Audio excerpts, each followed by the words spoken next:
Hey guys, how's it going? It is November the 8th, 2014, Saturday.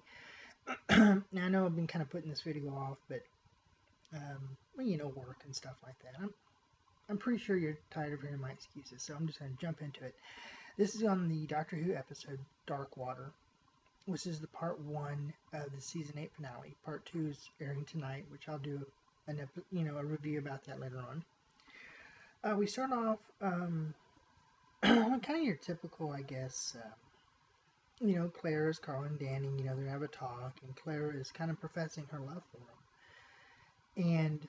And he's not watching where he's going, and he gets hit by a car and dies. And so we're already starting the episode off with a fairly sad note. Clara has been calling the doctor. He finally answers, and of course, Clara has the idea of using the TARDIS to change history. Now, instead of just asking the doctor, hey, will you do this for me? Which she probably would have done for 11. But for 12, she goes around the TARDIS getting his little hiding places, all 7 of his TARDIS keys. And so she tricks him into materializing on the side of a volcano. And she uses a sleep-inducing patch on her hand. But it doesn't really work on the doctor, and I'll explain that in a few minutes. But next thing we know, the doctor's waking up, and Clara has got the TARDIS keys, and she's next to the volcano. She starts throwing them in, telling him, what you're gonna do is you're gonna go back in time, you're gonna save Danny. Each time you tell me no, I'm gonna throw one in. Finally, she gets to the end, and he's just resolved. He will not do it, and she throws the last one in. She breaks down crying. This is really the first time we see a companion kind of go off her rocker and kind of threaten the doctor in a way. The doctor, though, recognizes that it is a cry for help, and so he does decide to help her. Now, the sleep-inducing patch wasn't a sleep-inducing patch. It invoked a dream state, and it doesn't work on the doctor, so he kind of turns it around on Clara. The whole thing about the volcano and her throwing the keys in the lava was just in her mind. She never did that. She never left the control room. So Clara's there, and she's like, okay, what do we do now? And the doctor says, go to hell. And in a way, you don't blame the doctor for saying that, and she's like, okay, that's it, that's over, I've messed up. But no, like I said, he recognized that her actions is a cry for help, and so he decides to help her. The idea that the TARDIS can go into an afterlife is something I didn't quite understand. All the other Doctor Who episodes in the past, including the classic episodes, and made it quite clear that the TARDIS cannot leave this dimension. It can travel back and forth through time, in space, but it can't leave this dimension. It's not supposed to anyway. And the afterlife would definitely be another dimension. But they do that. We land in what we think is the nether sphere at first, but actually is like an outer office. They materialize inside a mausoleum, which had all these skeletons kind of sitting in chairs in this water. They meet this nice young man who tries to help them out, answer all their questions, and this is the first time Missy encounters the doctor. And by encountering the doctor, she pretty much knocks the devil out of him.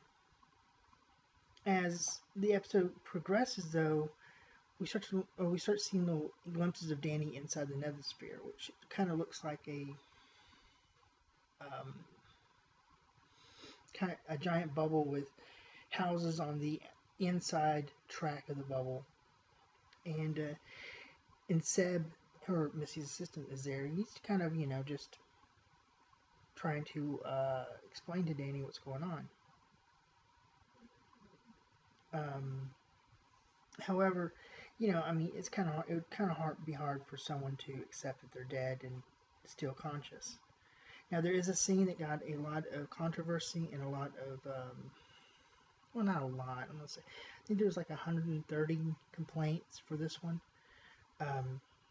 The Ginny and Bastra kiss only got 6 or 7 complaints.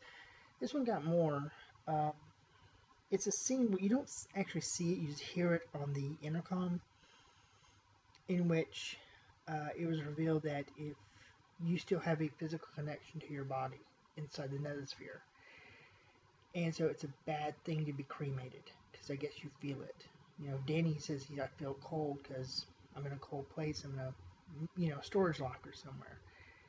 This guy on the intercom chose cremation, and so he can feel himself being burned up. Kind of gross, kind of out there, I think, but I don't think it really garnered, I don't think it needed to be that many complaints about it. It wasn't actually that bad. The big reveal at the end. The two big reveals. Sorry if you hear people in the background. I got people here today.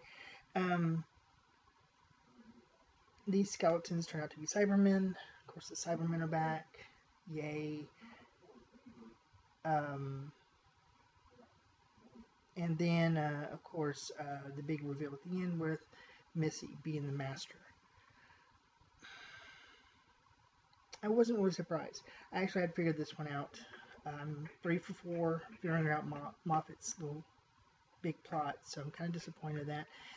I mean, I understand what he's trying to do, and I accept it. I think it's great. I think great is the master is back, and it does add a little bit of a twist to it now that he is a she.